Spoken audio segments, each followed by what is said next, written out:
Тануу намайг Нэмэн гэдэг би удаач их сургуулийн бизнес удирдлагын курс оюутан нутгаараа бахархын бие даалгын хүрээнд өөрийн төрлийн нутаг болох Төв аймгаа болон байгалийн үзэсгэлэнт газруудад танилцуулахад бэлэн болоод байна.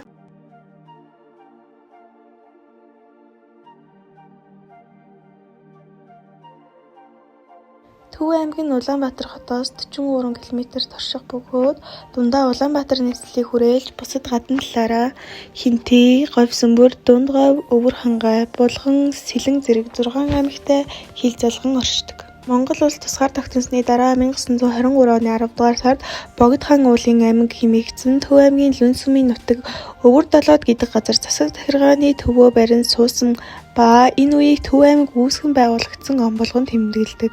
1931 онд аймгийн нэрийг Төв хэмээгээд Төв аймгаас үе үе сумыг хөрш аймагуудад таслан өгч байсан бөгөөд 1933 онд 36 сумтай байсан бол 1992 оноос хойш 27 сумтай байна. Аймагт байгалийн үзэсгэлэнт болон төвх соёлын дурсгал нийт 68 газар байдгаас онцгой 3 газрыг танилцуулъя. 1. Асрал тайрхан. Төв аймгийн Эрдэнэ сумын нутагт харьяалагддаг бөгөөд далайн түвшнээс дэш 2799 м өргөгдсөн Төв, Сэлэн, Хинтээ 3 аймгийн 10 гаруй сумыг дамнан орших хан хинтийн нуруудын салбар уул юм. Тус уул нь 1150 орчим зүйлийн ургамал, 50 гаруй зүйлийн хөхтөн амьтан, 253 зүйлийн шувуу, 28 зүйлийн загас бүртгэгдээд байна. 2. Хустай байгалийн цогцлборт газар. Дэлхийн хамгийн ховор зүйл зэрлэг адуу тэхийг сэргээн нутагшуулахаар байгуулагдсанараа өвөрмөц онцлогтой. 1969 онд Таг дэлхийн ховор амьтны аймгаас хасагдан устдаж үгүй болох аюул тулгараад байсан.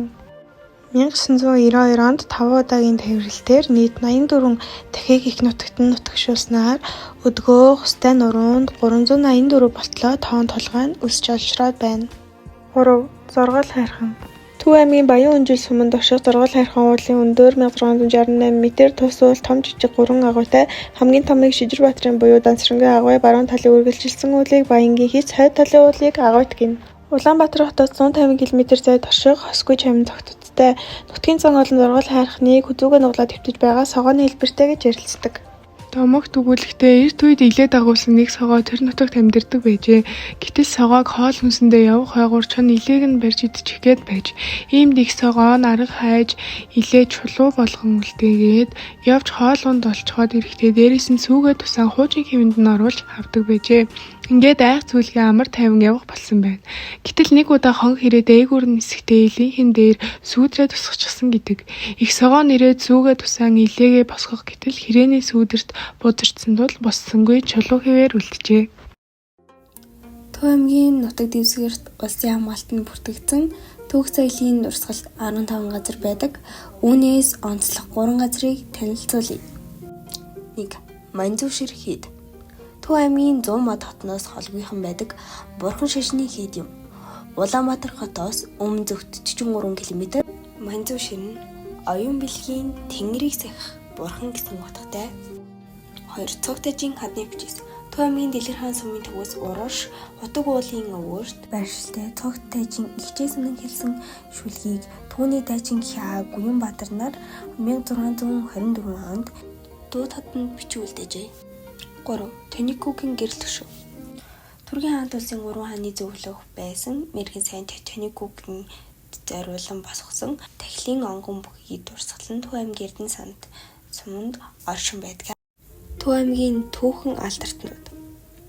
Монгол улсын төр нийгмийн зүтгэлтэн Жамсрангийн Самбуугай. Тэрээр 1895 оны 6 сарын 25-нд Төв аймгийн Бүрэн суманд малчин айлын хөв болон мэндэлжээ. Монгол төрийг хамгийн удаан буюу 18 жил удирдаж ард түмнээ Монгол төрийн мэргэн өвөө хэмээн хүндлэгдсэн энэ эрхэмд 2007 онд хууль зүйн үндсэн хүрээлэнгийн урд талд төрийн ордныг ажин суух байдлаар хөшөөг нь босгожээ.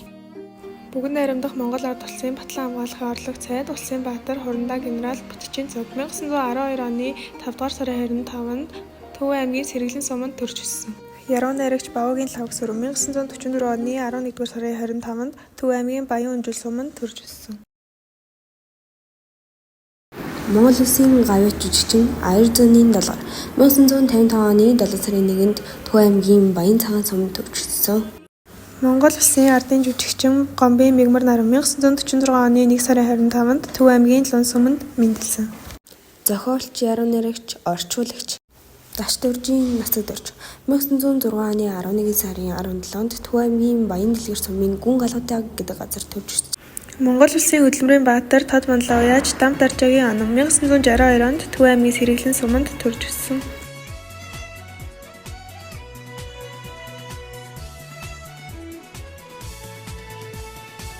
Төв аймаг нь улсдаа адуугаараа тэргүүлэгч нутаг юм.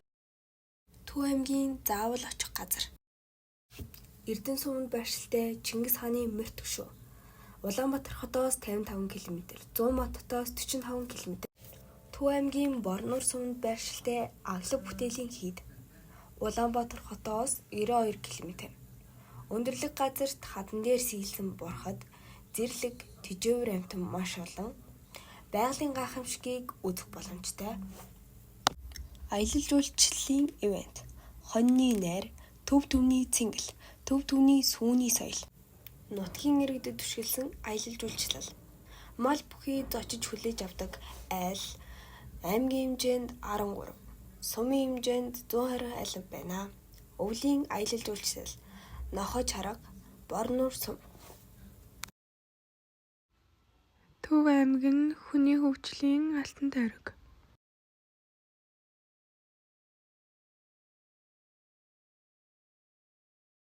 Төв аймаг нь аймагуудаас анх удаа хөдөө аж ахуйн үйлдвэрлэлийн стратеги төлөвлөлтийг боловсруулсан юм. Дэд бүтэц. Аймгийн нутаг дэвсгэрт Монгол Улсын нийслэл Улаанбаатар хот байрладаг харилцаа холбоо, авто, төмөр зам зэрэг үйлдвэрлэлийн дэд бүтэц харьцангуй сайтай.